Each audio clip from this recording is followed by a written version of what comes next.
Hey, I'm Julian Morgans, and this is Scammerland. This is the show about the modern state of scamming, because it's changed. All right, right now in 2025, if someone hits you up on Telegram or WhatsApp and they're getting a little chatty and you don't know them, the chances are that you're talking to someone living in slavery. You're probably talking to someone who's one of about 400,000 people living in a high security compound somewhere in Southeast Asia and being forced to scam the world. These compounds, they're run by Chinese organized crime, and they're like these huge black boxes that absorb money and human lives. And in this show, we're going to take you inside these compounds. Welcome to Scammerland.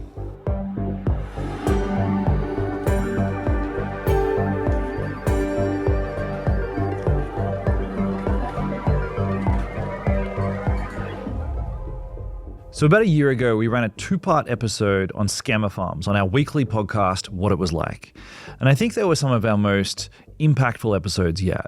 We got loads of DMs and emails from people being like, what? I didn't know anything about this. Tell me more. So that's what this is. This is a multi-part series to really unpack the topic. But how did I find my way to this story? Where did this all start? Well, it started about a year ago when I got a message on WhatsApp from a number that I didn't know. It started out pretty innocently, of course. It was a scam. I knew it was a scam. Someone just wrote to me and they said, hey, do I know you? Like I said, I've got this podcast. I've got to feed it content every week. So I don't know. I kind of thought, all right, look, I'll engage. Maybe there's a story in this. So I was like, hey, what's up? Who are you? And this person, whoever they were, they claimed to be this rich Eastern European lady who seemed really keen to tell me how she got rich. And she sent me a photo of herself like hanging out next to a Lamborghini. And I was like, hey, nice Lambo. Okay. Tell me how you got rich. And then she's like, crypto, I'll teach you. And then I was like, all right. And then honestly, she started telling me about Ethereum and coin wallets. And at that point, I got kind of bored and told her to get a real job. All pretty normal. All pretty standard, but then I got a response that stopped me cold. And it was just one word, and it said, help. And I was like, what? And I was looking at this, and I was like, help. That seems off-brand. I was in the middle of texting back, hey, what do you mean, when this person just blocked me, and their half of the conversation just froze. And that single word, help, sent me down a rabbit hole. That night, I stayed up for hours reading all these reports from the UN, and I discovered that the person that I was talking to, they probably weren't some shady individual from Russia or North Korea or whatever. No, that's all changed. And the new business model, it's vast and it's industrialized and it's powered by slavery. I was appalled. So we did this episode that I was talking about, and that was almost a year ago. And actually in that time, in the last 12 months, things have only got worse. So these compounds across Southeast Asia, they've now ballooned into these walled cities, and they're sucking in tens of billions of dollars every year. So we knew we had to do more, and this show is the result of that. Over the next few episodes, we're exploring the world of scammer farms. That's what they're called, like factory farms, except for human beings. We'll hear from a guy who thought that he landed his dream job in Thailand, only to end up enslaved and tortured. We'll also hear from an Australian guy who now lives next door to one of Asia's biggest scammer farms, and he's rescued about 1,000 people.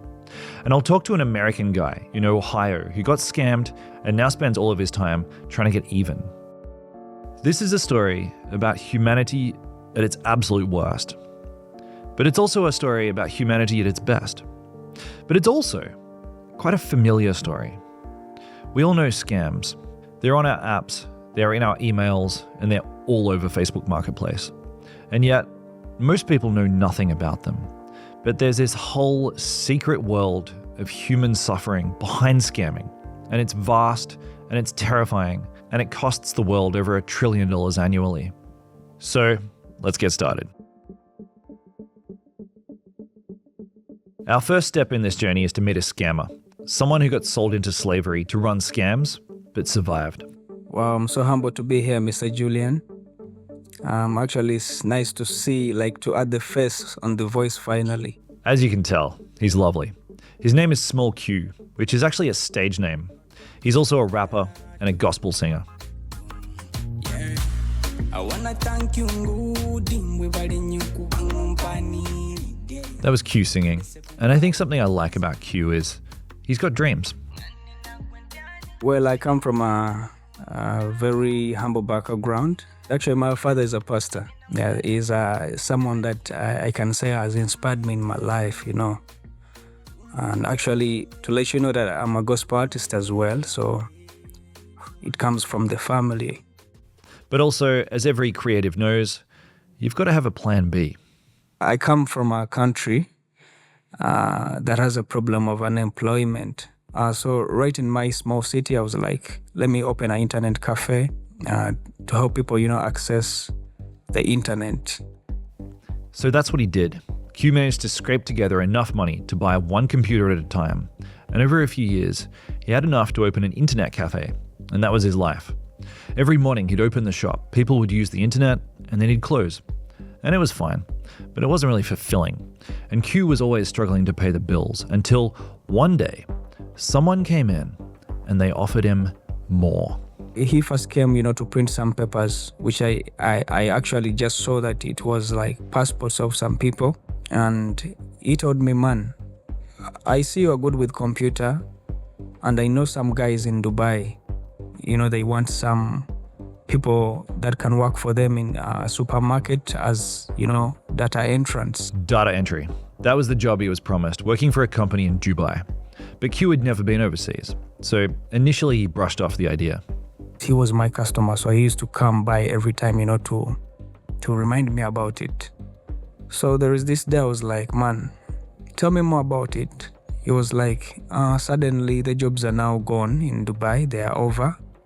But I know another person is in Thailand, Southeast Asia. Q had no idea, but this man was one of hundreds of recruiters that are currently funneling tens of thousands of Africans into slavery in Southeast Asia every year. In fact, according to the United Nations Office on Drugs and Crime, this movement of people might constitute the largest human trafficking event in recorded history, bigger than the transatlantic slave trade.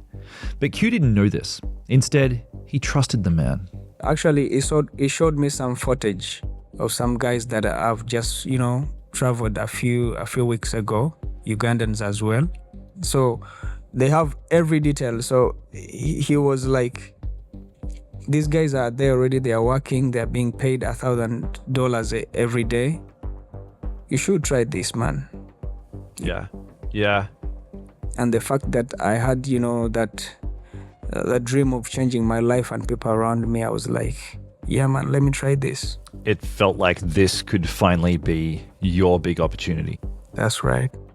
So Q paid for his own flight to Nairobi, which was the nearest Thai embassy.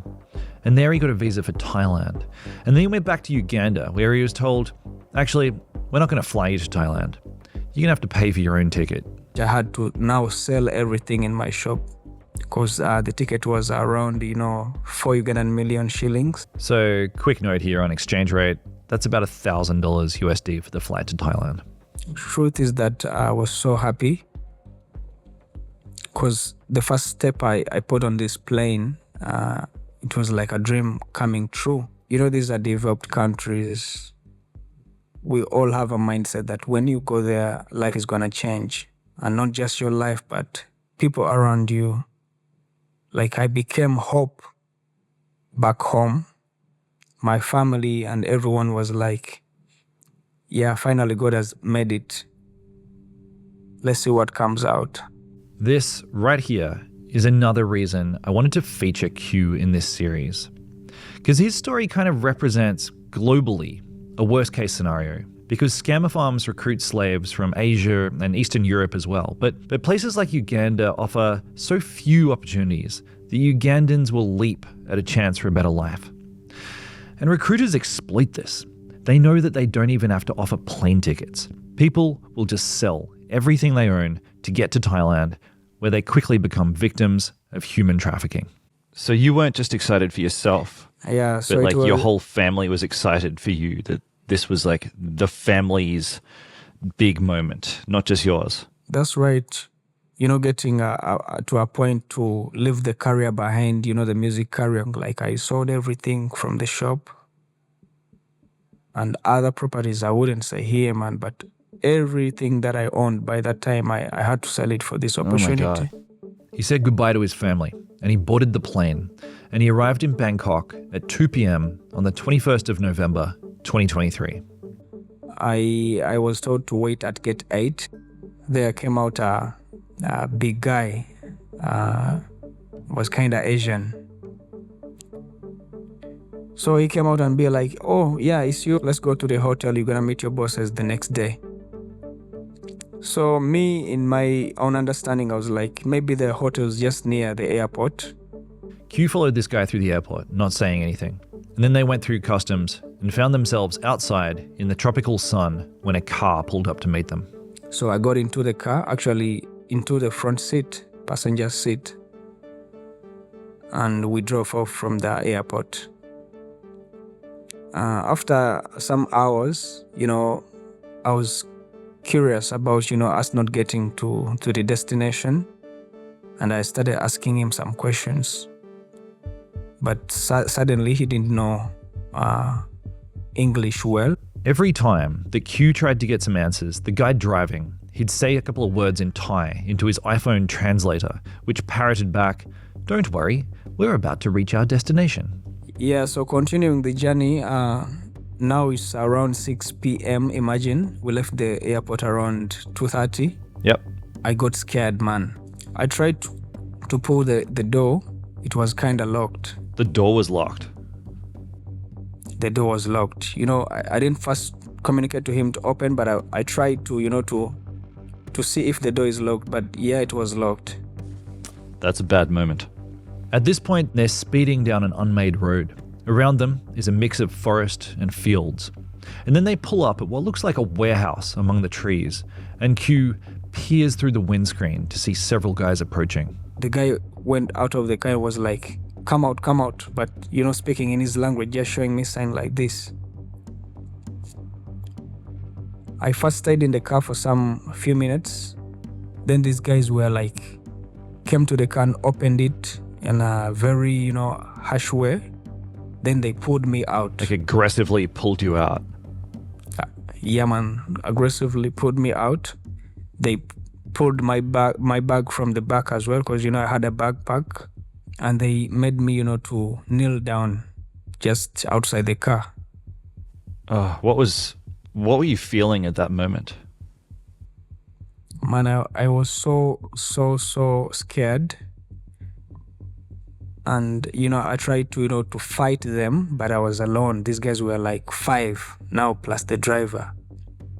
So you tried to push them back, or you threw a punch or something? Yeah, to push them back, asking them what's happening, what's going on. Then just at that moment is when I saw that someone among them had a gun. Like a handgun? Actually, it was my first time, seeing someone close with a gun like that in all my life. And then the driver got back in his car and spun off, leaving Q crouched on the ground. By this time, it was around 9 p.m. and it was dark, and Q lay on the ground while the guys milled around him, smoking cigarettes. So we waited for some hours in this location. These guys were keeping an eye on me so that I don't do any move. And you were just sitting there on the ground? On the ground. I, got a lot of, ideas of like, should I run? But these guys have a gun. Should I bring out my phone? They might take it.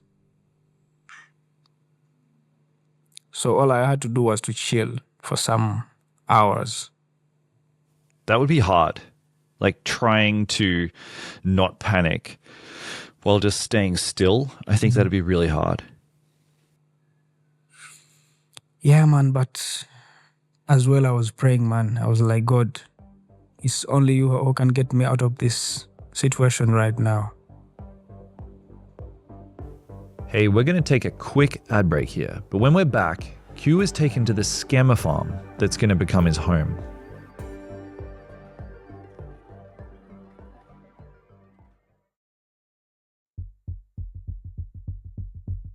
Hey, welcome back. So our guest Q has arrived in Thailand, but it all went south as soon as he got off the plane. And now he's surrounded by armed thugs kneeling outside a warehouse in a forest, miles from anywhere. After some time, around 4 hours, imagine in that same place, there are two cars that came along at a very, very high speed. They parked at this location. These guys grabbed my luggage, they put it in the back, then they got me in the car forcefully again. Okay. Sitting on either sides in the back, another two guys in front. Then this guy, got his gun from this side and put it in the car like this. Like on the center console, like to make it clear that he had a gun. Yeah. Then he put on loud music. It was Chinese music, basing on the language I was hearing. Like techno or like electronic music? Yeah. Electronic music. And I was so scared. I don't know. I was like, these guys are putting on loud music to kill me in the car. What's happening now? Yeah. But remember, there is a guy, and this side is a guy as well. So I was in the middle and he couldn't do anything. Then they drove off at a very high speed from this location, from the warehouse, up to when we reached a river. Q didn't realize what was happening, but they just got to the Moi River, which marks the border between Thailand and Myanmar. It was about 2 a.m. and pitch black, which was deliberate.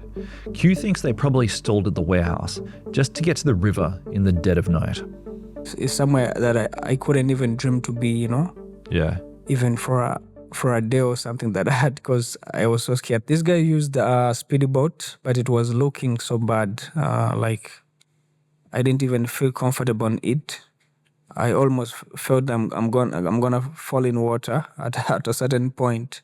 Remember, they were on a rush, so we crossed the river from the other side to Burma. So, quick history lesson here.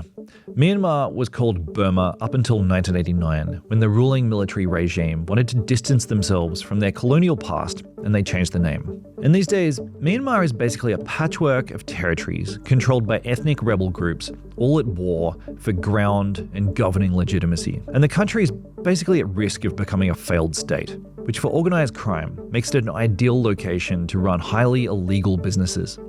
For example, much of the world's methamphetamine is produced in Myanmar, and they're also the world's largest producer of opium poppies. And since 2021, they've become ground zero for the global scams industry. But Q, he didn't know. As he was getting bundled out of the boat and put in another car, he didn't even know that he'd left Thailand. All he knew was that wherever he was, it looked dangerous. So getting to morning, the first thing I saw was like a kid holding a gun outside the car. Everywhere I didn't see anything good about this country when I got there. So we continued the journey to morning. In the car, I couldn't even, blink or try to doze because I was so scared. I didn't know what's happening in any time from there.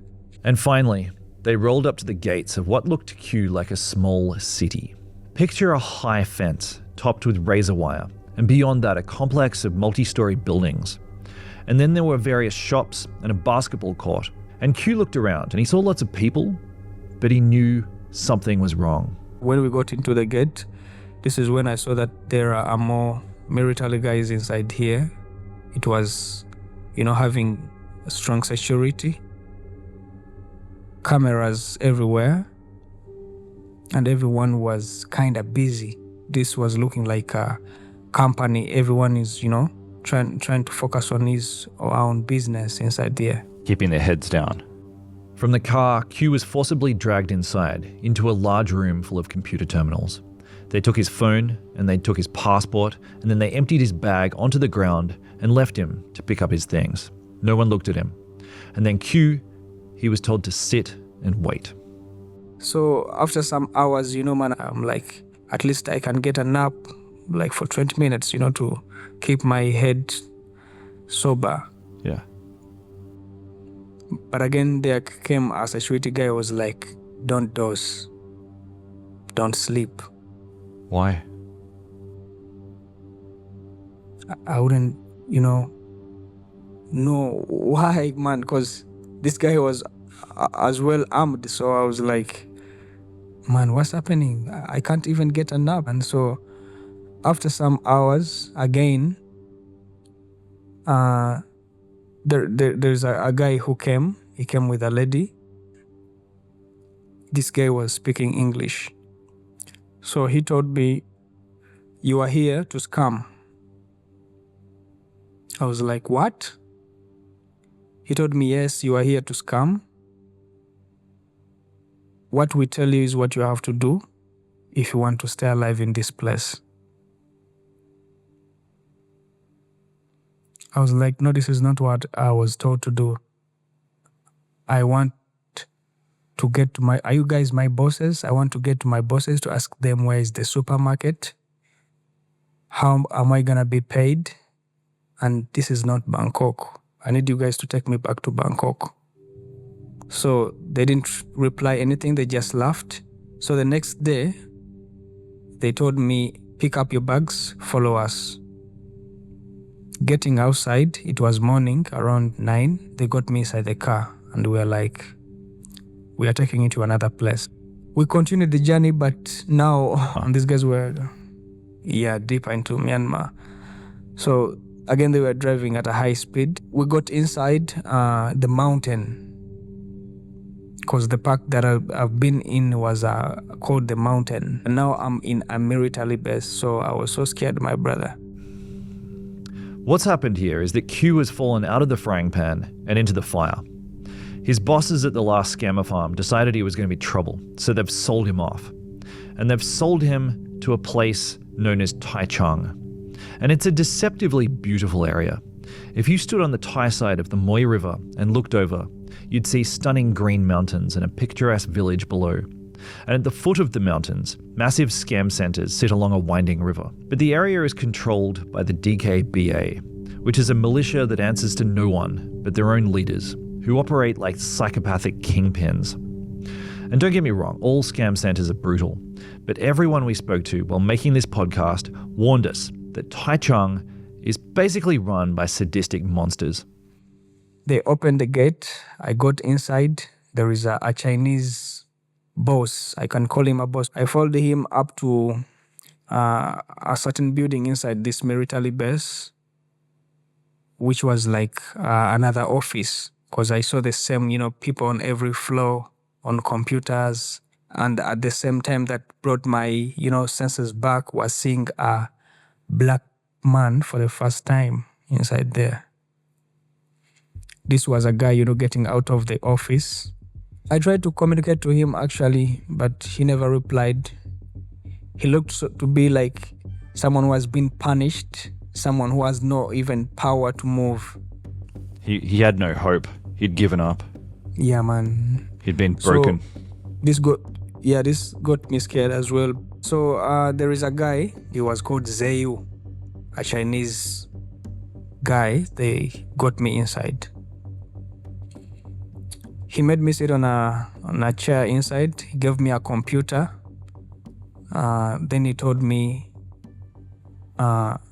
"This is your working place now." I resisted to touch the computer, even the keyboard, man, because this is not the job I was promised to do. And again, I resisted to work. So this guy was like, "Come in the conference room." I went there.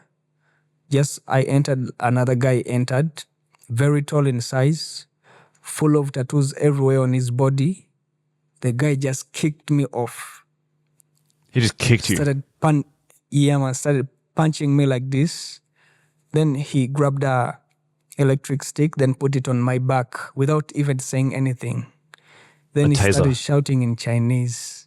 Yeah, man, he started shouting in Chinese. I didn't even understand what he was saying. But just no, man, I was so scared. This guy was about to kill me, man. So all I was doing was shouting, saying, "Stop, what are you doing?" So the translator came to me and said, "Man, we told you, just sit down and start working. You're going to die in this place." If it was you, Mr. Julian, what would you do? I'd probably start working. I stood up and went back to the office by myself without now anyone touching me. Then I sat on the computer and started typing even things that I didn't know that I was typing, man.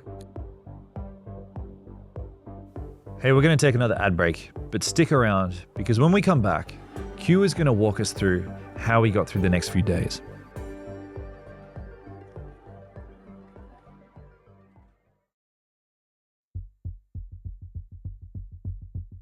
Hey, welcome back. So as you'll remember, Q's decided to work.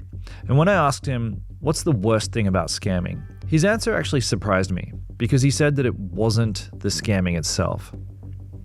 Loud music, every single hour, every single second inside there. You know the first music that I had in the car on my way? That was the type of music these guys play every time. They play electronic music, which is so loud that you just focus on what you're doing. Why? Why do they play this music? As we talk about now, I can even still remember how this music sounds. It's like, this music changes your mindset. It doesn't allow you to think about anything, just about their work. Did you hate the music? I'm a musician and I appreciate any kind of art. I can't say that I hated the music, though I wouldn't say that I loved the music. Maybe I can say I was not comfortable with the music because it was so loud.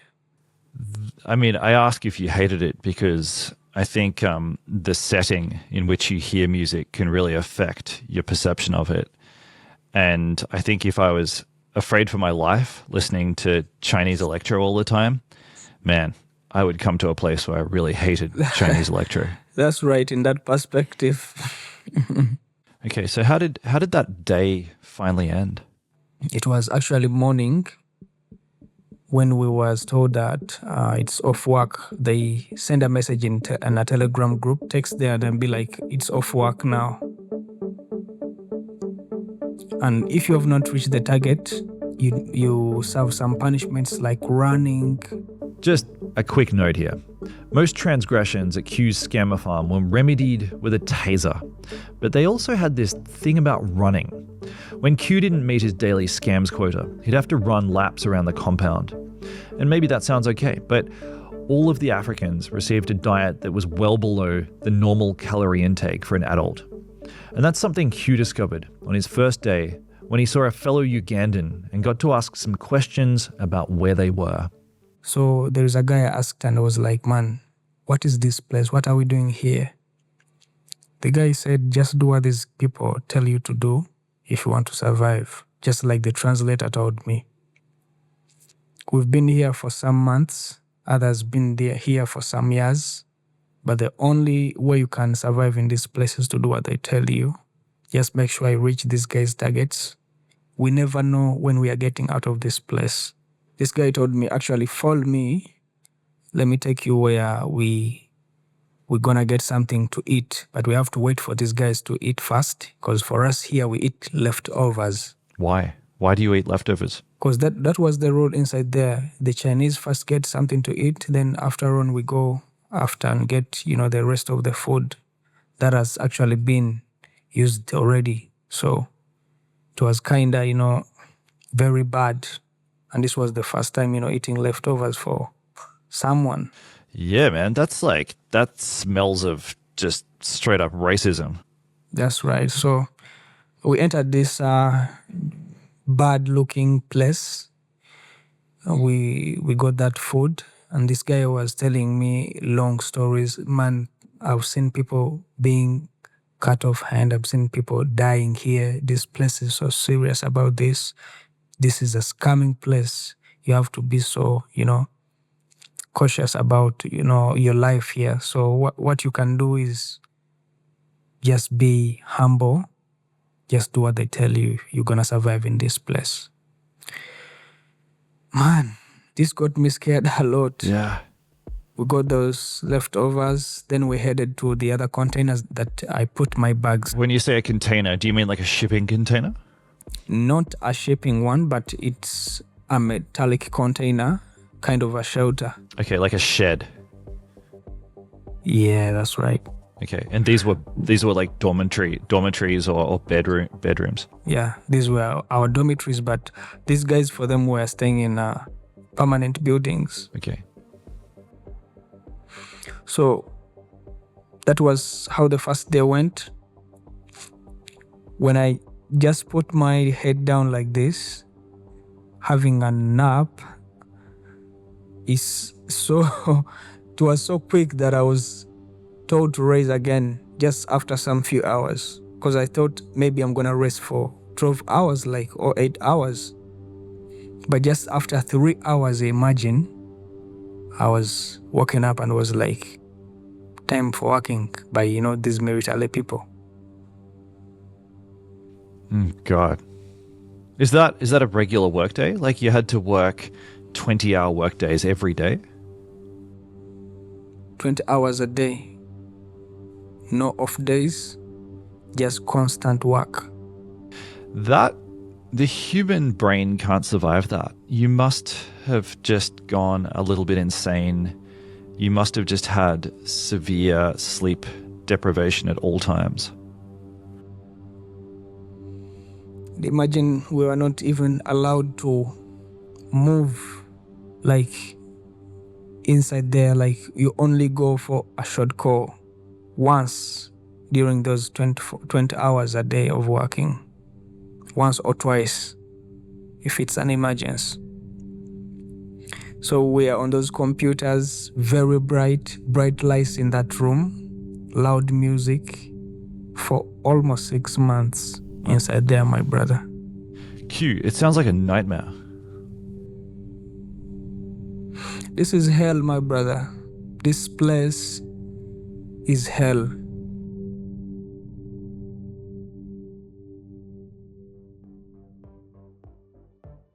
Tune in to the next episode because we're going to look at how this isn't an isolated experience. Many hundreds of thousands of people from countries all around the world, they're getting smuggled into Myanmar to scam, and we're going to meet another one. This time, we're meeting a woman from the Philippines who was recruited and sold into slavery actually by a friend. And we'll continue to follow Q's journey as he settles into his new reality.